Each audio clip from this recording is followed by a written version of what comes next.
नमस्कार, मी मधुरा. झी24 तास मध्ये आपलं स्वागत आहे. आज आपण हितगुज मध्ये चर्चा करणार आहोत परीक्षेपूर्वीची तयारी आणि देवघर या विषयावर. आणि या विषयावर चर्चा करण्यासाठी आमच्या स्टुडिओमध्ये आले डॉक्टर रविराज अहिराव.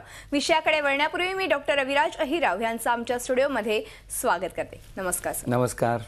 डॉक्टर रविराज अहिराव यांची थोडक्यात ओळख करून द्यायची झाल्यास, वास्तू रविराज ह्या भारतातल्या सर्वात मोठ्या वास्तुशास्त्र मार्गदर्शन आणि प्रशिक्षण संस्थेचे ते संचालक आहेत. भारतासह 20 देशांमध्ये त्यांचं मार्गदर्शन आतापर्यंत हजारो लोकांनी घेतलंय.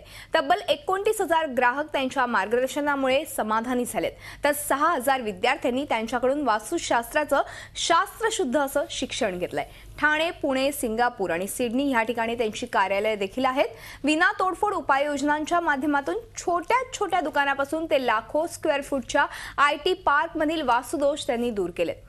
अत्याधुनिक रिसर्च सेंटर स्थापन करून वास्तुशास्त्राच्या माध्यमातून सर्वसामान्यांचं कल्याण करणारी संस्था असा या संस्थेचा नावलौकिक आहे. चला तर या विषयावर आपण अधिक चर्चा करूया. मात्र तुम्हाला या विषयाशी संबंधित काही शंका असतील किंवा प्रश्न असतील तर तुम्ही आमच्या टोल फ्री क्रमांक 1800221010 वर संपर्क साधून थेट प्रश्न विचारू शकता. तेव्हा लगेच चर्चेला सुरुवात करूया. 2 फेब्रुवारी 2015चा अंक कशावर आधारित आहे, काय विषय तुम्ही घेतला आणि त्याची वैशिष्ट्य काय आहेत? मधुरा, वास्तू रविराजने आजपर्यंत आमच्या वास्तू संस्कृती अंकातून दर महिन्याला निश्चितच वेगळं असं काहीतरी आणि लोकांना अत्यंत उपयुक्त असं, आणि मग ते वास्तुशास्त्र, संस्कृती, अध्यात्म, आरोग्य अशा सगळ्या गोष्टींशी संबंधित आहे. आणि मी असं म्हटलं की आरोग्य म्हणजे त्या अनुषंगाने आमचा 2015 फेब्रुवारीचा जो अंक आहे हा आरोग्य विशेषांक. आणि आरोग्य विशेषांकामध्ये मी असं म्हणेन की अगदी सर्वसाधारण रोजचा स्ट्रेस किंवा मग त्या अनुषंगाने कार्डियक प्रॉब्लेम किंवा हार्टशी संबंधित प्रॉब्लेम, डायबिटीस, महिलांच्या रेग्युलर वेगवेगळ्या सगळ्या समस्या, मुलांसाठीच्या आरोग्याच्या सगळ्या समस्या, आणि याला बेसिकली मी असं म्हणेन की आयुर्वेद, ॲलोपॅथी या दोघांच्या अनुषंगाने या उपाययोजना आणि त्याचं एकंदरीत सगळं विश्लेषण, किंवा आज आयुर्वेदामध्ये किंवा ॲलोपॅथीमध्ये काय चाललं आहे, यासोबत आपल्या रोजच्या जीवनामध्ये वास्तुशास्त्राच्या माध्यमातून छोट्या छोट्या सिंपल टिप्स, काय केलं म्हणजे तुमचं आयुष्य गतिमान होऊ शकेल, सुखी होऊ शकेल आणि यशस्वीता वाढवता येईल, अशा सगळ्या विषयाशी संबंधित हा अंक म्हणजे वास्तु संस्कृती फेब्रुवारी 2015 आरोग्य विशेषांक. त्यामुळे मला खात्री आहे तो लोकांना नक्की आवडेल आणि अत्यंत चांगली माहिती द्यायचा प्रयत्न आम्ही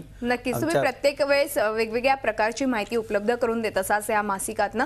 आणि अर्थातच आजचा जो आपला विषय आहे परीक्षेपूर्वीची तयारी आणि देवघर. आपण सगळ्यात अगोदर परीक्षेपूर्वीची तयारी, कारण की आता परीक्षांचं सीझन सुरू होईलच लवकरच. आणि परीक्षा म्हटलं की कुठेतरी एक धाकधूक असते प्रत्येक विद्यार्थ्याच्या मनामध्ये. मात्र वास्तुशास्त्राच्या दृष्टिकोनातून तुम्ही त्यांना काय उपाय सांगाल? साधारणपणे मधुर, आपल्याला आठवत असेल की मागच्या वर्षी आपण जून मध्ये सुद्धा पहिल्यांदा मुलांनी शैक्षणिक प्रगतीच्या संदर्भात काय कसं करावं इथून आपण, कारण तेव्हा नुसतं शालेय किंवा कॉलेजच्या अभ्यासक्रमाला सुरुवात झाली होती, तिथून आपण अनेक गोष्टींची चर्चा केली होती. आता साधारणपणे मी असं म्हणेन की आता फेब्रुवारीच्या मध्यावर किंवा अखेरीला 10वी 12वी आणि या सगळ्या तत्सम परीक्षा सुरू होत आहेत. त्यामुळे या निमित्ताने मी विद्यार्थ्यांना एवढं सांगू इच्छितो की आता तुम्ही तुमच्या अभ्यासाची एक तर पहिली गोष्ट, जर मनात भीती धाकधूक असेल तर ती पहिल्यांदा त्यांनी मनमोकळेपणाने आपल्या पालकांजवळ व्यक्त करावी. कारण माझ्याकडे वेगवेगळ्या पद्धतीच्या जेव्हा मी हजारो वास्तूंचं परीक्षण केलं ना, तेव्हा या सगळ्या घरातल्या माणसांचं मी अतिशय बारकाईने अभ्यास करत असतो. मुलं बऱ्याच वेळा एखादा विषय आपल्याला येत नाही तर ते टाळाटाळ करतात, दूर राहायचा प्रयत्न करतात. पण आता जानेवारी संपलाय, फेब्रुवारी मार्च मध्ये कुठल्याही परिस्थितीत परीक्षेला अपिअर व्हावं लागेल, त्यामुळे नाईलाजाने या विषयाला सामोरं जावं लागेल. तर ती भीती किंवा ते सगळं म्हणजे अस्वस्थता ही आता वर येणार आहे. तर कुठेतरी अजूनही वेळ गेलेली नाहीये. कुठेतरी त्याला मी असं म्हणेन की एक पर्सनलाइज कोचिंग घेणं, या सगळ्या गोष्टी, त्यात सुद्धा साधारणपणे भिंतीचा भक्कम पाठिंबा घेऊन बसणं, म्हणजे भिंतीजवळ टेकून बसणं, समोर ईशान्येला तोंड करणं किंवा उत्तर ईशान्य नॉर्थ ईस्टला तोंड करणं, आणि अशा पद्धतीने जर अभ्यासाला सुरुवात केली तर त्यांना खूप चांगली मदत होईल. दुसरी गोष्ट, प्राणायाम, सरस्वती मंत्र. सरस्वती मंत्राच्या बाबतीत मी असं म्हणेन की वद वद वाग्वदिनी स्वाहा किंवा अगदी काही नाही तर ओम नमो सरस्वती देव्यै नमः हा मंत्र जरी विद्यार्थ्यांनी अंगीकारला तर एकीकडे प्राणायाम आणि दुसरीकडे सरस्वतीची साधना या गोष्टींच्या माध्यमातून त्यांना नक्कीच त्याचा फायदा होऊ शकतो. तिसरी महत्वाची पालकांसाठी की अभ्यास कर एवढे पर्सेंटेज मिळवलेच पाहिजे. कृपया अशा प्रकारचं प्रेशर मुलांवर टाकू नका. अगदी खरं. मुलांचे आई वडील बनण्यापेक्षा मुलांचे मित्र तुम्ही कसे होऊ शकाल याचा प्रयत्न करा आणि मित्र होऊन तुम्ही त्यांना जो दिलासा देऊ शकाल, जो कॉन्फिडन्स तुम्ही त्यांच्यामध्ये विकसित डेव्हलप करू शकाल, मला वाटतं हा कॉन्फिडन्स तुमच्या मुलांसाठी अतिशय महत्वाचा ठरणार आहे. अर्थात वास्तुशास्त्र आणि अभ्यास किंवा शैक्षणिक प्रगती हा विषय आपण चर्चा केलेली आहे, पण ईशान्य दिशेतला वास्तुदोष हा शैक्षणिक प्रगतीला मारक ठरतो. त्यामुळे पालकांना मी एवढंच म्हणेल की अजूनही वेळ गेलेली नाहीये. आत्ता नाही तर पुढच्या मुलांच्या पुढच्या वर्षांमध्ये येणाऱ्या वर्षांमध्ये शैक्षणिक प्रगतीसाठी मी असं म्हणेन की वास्तुशास्त्राचा विचार करणं म्हणजे आपल्या घरातल्या वास्तुदोषांचं निराकरण करणं बरोबर ही गरज त्यांच्यासाठी आवश्यक आहे. आणि मला वाटतं ते केलं तर विद्यार्थ्यांना नक्कीच चांगलं यश मिळेल. मी स्वतः एक स्वामी समर्थांचा भक्त म्हणून नक्कीच स्वामी समर्थांजवळ प्रार्थना करेल की सर्व मुलांना चांगलं यश मिळावं, अर्थात त्यांच्या पेपर्स चांगले जावे. नक्कीच आणि यश तर मिळालंच पाहिजे, कारण की तुम्ही आता जे काही छोटे मोठे उपाय सांगितले ते फार उपयुक्त असे आहेत आणि ते घरोघरी ते करू शकतात घर बसल्या. मला एक सगळ्यात महत्त्वाचा प्रश्न या निमित्ताने विचारायचा आहे की ईशान्य किंवा उत्तर ईशान्य दिशेला तोंड करून बसायचं ह्याचं महत्त्वाचं कारण काय आहे? कसं आहे माहितीये का की म्हणजे वास्तुशास्त्राच्या मूळ ग्रंथांमध्ये आपल्याकडे कसं आहे ना की देव आणि राक्षस किंवा चांगलं आणि वाईट या अनुषंगाने त्याच्यामध्ये त्यांनी म्हणजे मांडलेला आहे विषय. ईशान्य ही देवाची दिशा तर नैऋत्य ही राक्षसांची दिशा, म्हणजे चांगलं वाईट, पॉझिटिव्ह निगेटिव्ह, कॅथोड ॲनोड हा एक भाग झाला. तर दुसरीकडे कसं आहे ना की पृथ्वी स्वतः भोवती फिरता फिरता सूर्याभोवती फिरते. बरं, पृथ्वी ही अशी तिरकी आहे. जर हा नॉर्थ साऊथ ऍक्सिस आहे तर हा 90 अंशामध्ये हा पूर्व आहे. त्यामुळे ही पृथ्वी अशी सरळ पुढे चाललेली. त्यामुळे समोरून येणारी सगळी ऊर्जा ही या ईशान्य भागातच तिचा पृथ्वीवर मारा होतो आणि आपण तिकडे तोंड केलं तर ज्याला वैज्ञानिक भाषेमध्ये थॅलामस इफेक्ट म्हणतात, या इथे सहस्त्रार चक्रातून त्या सगळ्या ऊर्जा आपल्या शरीरात समाविष्ट ऍक्सेप्ट केल्या जातात, ज्याला आपण रिसिव्हिंग अँटेना म्हणतो. आणि मग त्यातून त्या शरीराचं तन आणि मन याचं शुद्धीकरण, स्वच्छंदीकरण, प्रसन्न करणं.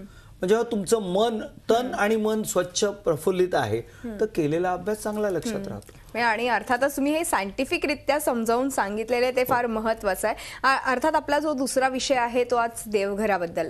अनेकांची देवघरं ही छोट्या स्वरूपात असतात आजकाल ब्लॉक सिस्टममुळे. मात्र नेमकं देवघराचं स्थान घरामध्ये कुठे असावं आणि नेमकं कशी देवघराची रचना असावी? आता आपल्या ज्या काही स्लाइड्स चालल्या त्याच्यामध्ये एक स्लाइड प्रकर्षाने आपण दाखवतोय किंवा म्हणजे मी प्रेक्षकांना ती त्या स्लाइडवर मुद्दाम लक्ष ठेवावं असं मी म्हणेन की साधारणपणे ईशान्य म्हणजे ईश्वराचं स्थान असं ज्याच्यातून याचा अर्थ व्यक्त होतो, ती ईशान्य दिशा ही तुमच्या देवघरासाठी उत्कृष्ट आहे.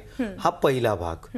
नंबर 2, ईशान्येच्या व्यतिरिक्त कदाचित ईशान्येला तुमच्याकडे प्रवेशद्वार आलं असेल किंवा कदाचित किचन किंवा टॉयलेट वगैरे असं काही जर आलं असेल आणि ईशान्य शक्य नसेल तर उत्तर किंवा पूर्व, आता जी स्लाइड आपण दाखवतोय ती त्याच संदर्भातली आहे. तर त्यामुळे मला असं वाटतं की उत्तर, ईशान्य आणि पूर्व या 3 पैकी कोणत्याही दिशेमध्ये देवघर ठेवणं हे अत्यंत महत्वाचं आहे. बरं, कारण एक लक्षात घ्या की जसं मगाशी म्हटलं की ईशान्येकडून येणारी ऊर्जा, आता ज्या दिशेलाचं नाव आपण ईशान्य ईश्वराचं स्थान म्हणून दिलंय तर या सगळ्या गोष्टींच्या अनुषंगाने हे देवघर ईशान्येमध्ये असणं अत्यंत आवश्यक आहे. हा, आता इथे एक गोष्ट लक्षात घ्या की काही वेळा काही लोक आपल्या सोयीनुसार असा अर्थ सुद्धा काढतात की कोणत्याही रूमचा ईशान्य घेतला तर नाही.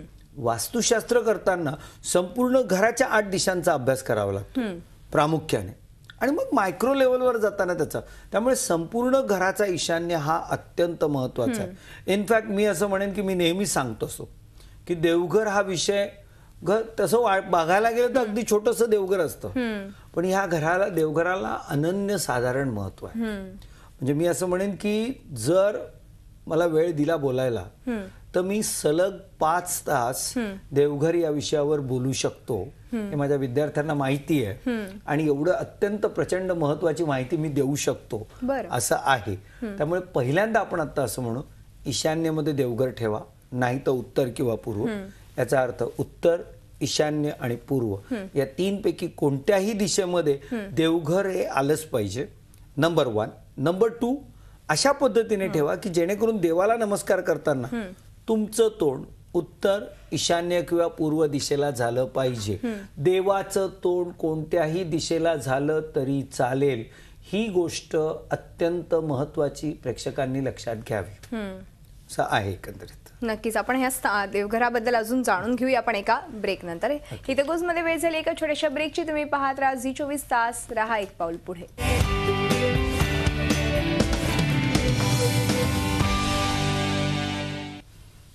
हितगुज मध्ये आपलं पुन्हा एकदा स्वागत आहे आणि आज आपण चर्चा करतोय ती म्हणजे परीक्षेपूर्वीची तयारी आणि देवघर या विषयावर. आणि आपल्याला मार्गदर्शन करतायत वास्तुतज्ञ डॉक्टर रविराज अहिराव. मी पुन्हा एकदा चर्चेकडे वळते. मात्र सर आपल्याला फोन कॉल्स यायला सुरुवात झाली. पहिला फोन जो आलाय तो सोलापूरवरनं श्याम मांगळे यांचा. विचारा काय प्रश्न आहे.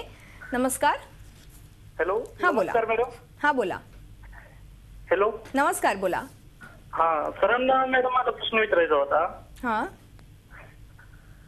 विचारा. हॅलो. हा विचारा, थेट प्रश्न विचारा. माझा एक मित्र आहे, तो कधीही आज तागायत कधी तो देवाच्या पायी पडला नाही, कोणत्याही देवाच्या. त्याच्या घरात देव घर नाही वगैरे काही नाही, तरी पण तो आज 12वीला त्याला 80% पडले. तो आता सेलटेक्स इन्स्पेक्टर झाला. तर माझा एक प्रश्न असा आहे की खरंच अभ्यासासाठी आत्मविश्वास महत्वाचा आहे का असल्या गोष्टी महत्वाच्या आहेत की तुम्ही कुठल्या दिशेला बसताय किंवा कुठं रानात बसताय त्याची काही आवश्यकता आहे का? कारण रानात अभ्यास करून सुद्धा पोरं IAS ऑफिसर झालेली मला माहित आहे. आणि माझा स्वतः मित्र सेलटेक्स इन्स्पेक्टर आता महेश पवार म्हणून झालेला आहे. वाटतं ते रेकॉर्ड तुम्ही पाहू शकता. नक्कीच श्याम, तुमच्या प्रश्नाचं सर उत्तर देतील. सर काय सांगाल? श्याम, मला एक सांगा की माणसाची तयारी किंवा माणसाचे प्रयत्न हे नक्कीच खूप महत्वाचे आहेत. बरोबर. पण म्हणजे स्वतःचा आत्मविश्वास, त्याबद्दलची तयारी, मेहनत ही कधीही अत्यंत महत्वाची आहे. पण मला एक सांगा की जेव्हा तुम्ही एखाद्या गाडीने प्रवास करताय, ती गाडी 40च्या स्पीडनी चालते, पण जर तुम्ही त्या गाडीला असे काही बूस्टर्स दिले की जेणेकरून ती गाडी 40च्या ऐवजी 60 किंवा 60च्या वेगाने जाणारी गाडी 80च्या वेगाने गेली, तर तुम्ही तुमच्या इच्छित स्थानी निश्चित लवकर चांगल्या प्रकारे पोहोचू शकाल. जो यांचा मित्र 80% त्याला मार्क मिळतात, ज्याने देवाला कधीही नमस्कार नाही केला.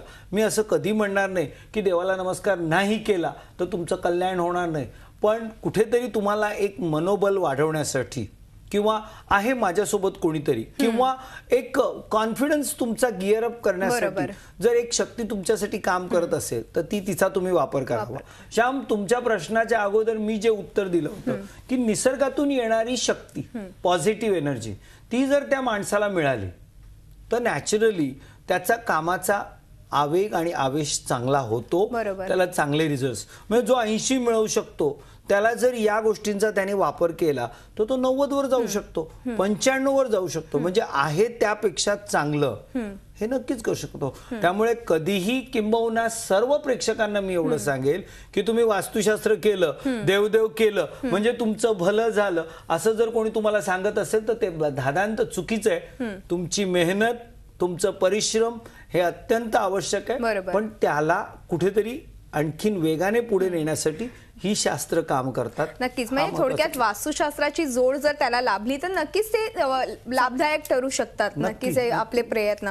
सर, अर्थातच आपण देवघराबद्दल मगाशी बोलत होतो, स्थानाबद्दल आपण चर्चा केली. मात्र बऱ्याच लोकांच्या घरामध्ये देवघरामध्ये मृत व्यक्तींचे फोटो लावलेले असतात. ते योग्य आहे का? नेमके देवघरामध्ये काय काय असायला पाहिजे याबद्दल पण सांगाल? पहिली गोष्ट मी असं म्हणेन की देवघरामध्ये काय असावं याबद्दल मी पहिल्यांदा सांगेल. पितरांच्या फोटोबद्दल किंवा त्यागबद्दल मी नंतर सांगतो. पहिली महत्त्वाची गोष्ट म्हणजे देवघरामध्ये आता आपल्याकडे कसं आहे ना, किती देव असावे ह्याच्याबद्दल काही लिमिटच नाही आहे, कारण आपल्याकडे 33 कोटी देव आहेत. त्यामुळे प्रत्येक ठिकाणी. आणि दुसरी गोष्ट कसं आहे ना, आपल्या मागच्या पिढीमधल्या काही लोकांना एक कुठल्याही तीर्थस्थानाला गेले की तिथल्या देवाची मूर्ती किंवा प्रतिमा फोटो आणायची. आणायचे. त्यामुळे देवघरात हे जबरदस्त देवघरांची संख्या वाढलेली असते. आणि आजकाल वेळेचं गणित अतिशय विचित्र, त्यामुळे या सगळ्या देवांची पूजा करणं आम्हाला जीवावर येतं. हा सगळा प्रकार असल्यामुळे ते तुम्ही ठेवा, बस झालं. पहिला गणपती, नंतर तुमची कुलदेवी आणि कुलदैवत, म्हणजे ज्याला आपण असं म्हणू की आपले आद्य माता पिता. बरोबर. त्याच्यानंतर तुमच्याकडे अन्नपूर्णा असली पाहिजे, तुमच्याकडे बाळकृष्ण असला पाहिजे, तुमच्याकडे शिवपिंड असली पाहिजे, आणि 7वं तुमचं आवडतं दैवत.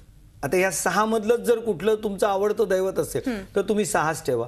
पण याच्या व्यतिरिक्त जर तुमचं आवडतं दैवत कोणाचा राम असेल, कोणाचा कृष्ण असेल, माझे स्वामी समर्थ आहेत, तर ते इष्ट दैवत, हे 7 देव तुमच्यासाठी अत्यंत महत्त्वाचे. बरं, सगळ्यात महत्वाची गोष्ट ही आहे ना की देवघर किंवा देव हा विषय भीतीचा मुळीच नाहीये. अनेक वेळा मी बघतो लोक भीतीपोटी अनेक गोष्टी करत असतात. हो. तर मला कित्येक वेळा मी म्हणजे थोडंसं जरा विनोदी स्वरूपात म्हणायचं झालं तर मी लोकांना सांगत असतो की बाबांनो, देव काही भाई नाहीये की तुम्ही त्याच्या विरुद्ध केलं तर तो लगेच त्याच्या भाईच्या भाषेत टपका टाकेल. तर असं काही नाहीये. तर तो ईश्वर हा भीतीचा विषय नसून भक्तीचा विषय आहे. ही अत्यंत महत्वाची गोष्ट आहे. आणि तुमची श्रद्धा ही अत्यंत महत्वाची. अगदी खरं आहे. आणि तुम्ही किती करता यापेक्षा किती तन्मयतेने, शुद्ध मनाने तुम्ही करता याला फार महत्व आहे. आता देवघराबद्दल बेसिकली असं आहे की अनेक गोष्टी आहेत की देवघर जमिनीवर ठेवावं का. काही लोक तुम्हाला अक्षरशः त्यांना काही कोणी असं सांगितलं देवघर भिंतीला टांगलं म्हणजे तुम्ही देवाला टांगलं. मला आश्चर्य वाटतं की देवाला टांगण्या इतकी शक्ती आपल्यात आहे का. आणि जेव्हा भीती आणि भक्ती किंवा भक्ती आणि भीती याचा जो विषय मी आता सांगितला, तर तुमची श्रद्धा महत्वाची आहे. तुम्ही ईशान्य दिशेमध्ये देव ठेवा, ईशान्य दिशेकडे तोंड करून नमस्कार करा, पूजा अर्चा. कारण तुम्ही जेव्हा शुद्ध निर्मळ भावाने ईशान्येला तोंड करून बसता तर तिकडून येणारी शुद्ध एनर्जी तुम्हाला पॉझिटिव्ह करत असते. आणि तुमच्यातला पॉझिटिव्ह माइंडसेट जेवढा वाढेल तेवढी तुमची अधिक शक्ती तुम्हाला चांगल्या मिळते, तुमची कार्यक्षमता वाढते. बरोबर आहे. हा त्यामागचा गणित आहे. आता त्याच्यानंतर बेसिकली असं की तुम्ही जसं म्हणाल, त्यामुळे देवघर भिंतीला टांगलं जागे अभावी तर काही हरकत नाहीये. महत्वाचं आहे ती भक्ती, भीती नाही. अगदी खरं. त्याच्यानंतर तुमचा महत्वाचा प्रश्न जो होता की पितरांचे फोटो, किंबहुना मी अतिशय स्पष्टपणे सांगू इच्छितो की घरामध्ये, मी घरामध्ये शब्द वापरतोय म्हणजे याचा अर्थ देवघर पण त्याच्यात आलंच. देवघरात किंवा घरामध्ये कुठेही मृत व्यक्तींचे फोटो लावायचे नसतात. बरं. अतिशय स्पष्टपणे हे लक्षात घ्यावं. फक्त ज्या दिवशी त्यांची अॅनिव्हर्सरी किंवा ज्या दिवशी त्यांचा स्मृतिदिन, श्राद्ध दिन असेल त्या दिवशी ते फोटो बाहेर काढा, त्यांची पूजा करा. त्याच दिवशी संध्याकाळी किंवा त्या दुसऱ्या दिवशी सकाळी पुन्हा कपड्यात गुंडाळून ते कपाटातच ठेवा. बरं. ते डिस्प्ले करायची गरज नाही. मनुष्य आणि देव हे अत्यंत उच्च पातळीवरचं स्थान आहे. त्याच्या पंक्तीत जर तुम्ही एखाद्या मृत व्यक्तीला बसवलं तर तो बेसिकली कुठेतरी मी असं म्हणेन की माणसाला अति जास्त उंचीवर नेणं किंवा देवाला डिग्रेड करणं हा प्रकार होऊ शकतो. आणि जेवढी तुम्ही पितरांची प्रार्थना कराल तेवढा तो आत्मा अडकणं म्हणजे त्याला त्रास आणि त्याच्या वंशजांना त्रास. आपण एक छोटासा ब्रेक घेऊ आणि ब्रेक नंतर अशी चर्चा पुढे चालू ठेवूया. हितगुज मध्ये पुन्हा वेळ झाली एका छोट्याशा ब्रेकची. तुम्ही पाहत राहा झी24 तास, रहा एक पाऊल पुढे.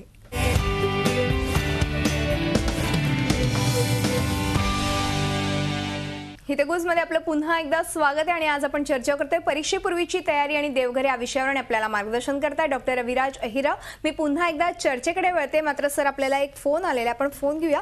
वर्षा बोलतायत पुण्यावरनं. विचारा काय प्रश्न आहे. नमस्कार वर्षा, बोला.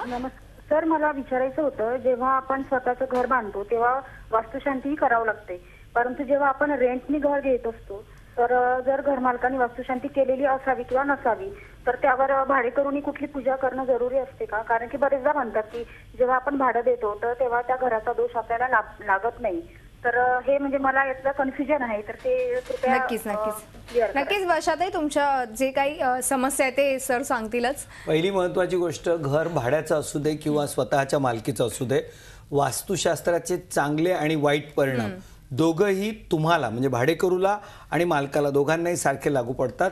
इथे तत्वार्थाने जर बघायला गेलं तर त्या घराची वास्तुशांती झालेली असणं आवश्यक आहे. आता घरमालकाने जर केलेली नसेल तर तुम्ही केली तर उत्तम, पण आता वर्ष 2 वर्षासाठी राहायचं म्हटल्यानंतर कुणीही सहसा या पद्धतीने करत नाही.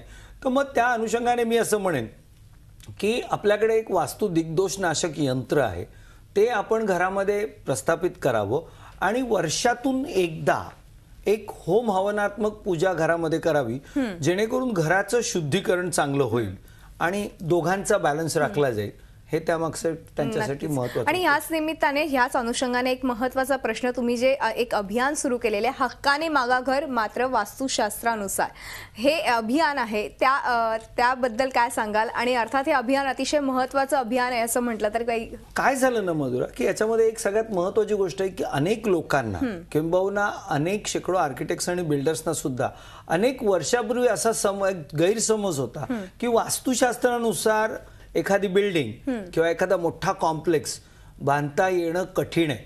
पण गेल्या 16 वर्षाच्या माझ्या कारकिर्दीमध्ये मी असं म्हणेन की केवळ भारतातच नाही तर भारताबाहेर सुद्धा आम्ही असे शेकडो हजारो प्रोजेक्ट वास्तुशास्त्रानुसार करतोय. त्यामुळे मला लोकांना एकच सांगायचं की घर मग ते बिल्डिंग मधलं असू दे किंवा एखादा स्वतःचा बंगला असू दे, वास्तुशास्त्रानुसार फ्लॅट सिस्टीमची घरं बांधता येतात. आणि हा मेसेज लोकांना पोहोचणं आणि मग लोकांनी जर त्याची मागणी करणं, कारण तुमचा हक्क आहे, तुम्ही लाखो करोडो रुपये खर्च पैसे देऊन तुम्ही जर घर घेताय तर वास्तुशास्त्रानुसार घर मागा, ही तुमची मागणी आहे. आणि ती केली तर कदाचित बिल्डर सुद्धा तुम्हाला ते घर द्यायला तयार होतील. हा त्यामागचा अर्थ आहे. नक्कीच. आणि आजकाल आम्ही पाहिलं की घरांमध्ये वादविवादाचं प्रमाण वाढलेलं आहे. कुठेतरी वास्तुदोष असल्यामुळे देखील हे प्रमाण वाढलेलं आहे. तर अर्थात तुमचं जे हे घोषवाक्य आहे वास्तुशास्त्रानुसार घर मागा बिल्डर्सकडनं, ते फार महत्त्वाचं ठरू शकतं. नक्की. नुसतंच घरातले वादविवाद नाही तर मी असं म्हणेन की तुमच्या घरात पैसा येणं, पैसा टिकणं, मुलांची शैक्षणिक प्रगती, आरोग्य, सुसंवाद, सुखी वैवाहिक जीवन, संतान, तुम्ही मानवी जीवनातली प्रत्येक गोष्ट, कुठलीही गोष्ट सांगा आणि त्याचा वास्तुशास्त्राशी संबंध आहे हे मी सिद्ध करून देईन. त्यामुळे या सगळ्या गोष्टी प्राप्त करण्यासाठी जर तुम्हाला ते घर मिळालं तर ते त्यात अतिशय उत्तम आहे. एक चौकट आहे ज्याच्यामध्ये एक घर बांधलं जातं, मग त्यातलं ज्याला आर्किटेक्चरल लँग्वेज मध्ये ओरिएंटेशन मध्ये तुम्ही फेरफार करा आणि त्यात सगळ्या गोष्टी द्या. आणि हे सगळं शक्य आहे प्रोव्हाइडेड तुमची स्वतःची एक मानसिक तयारी असली पाहिजे की मला हे करायचं. बरोबर आहे. हे सगळं शक्य. सर, वेळ संपल्यामुळे इथे थांबावं लागतंय, मात्र तुम्ही आलात आणि महत्त्वाचं मार्गदर्शन आमच्या प्रेक्षकांना केलं त्याबद्दल मनपूर्वक धन्यवाद. खूप खूप धन्यवाद. हितगुज मध्ये आज आपण इथे थांबतो. तुम्ही पाहत राहा झी24 तास, रहा एक पाऊल पुढे.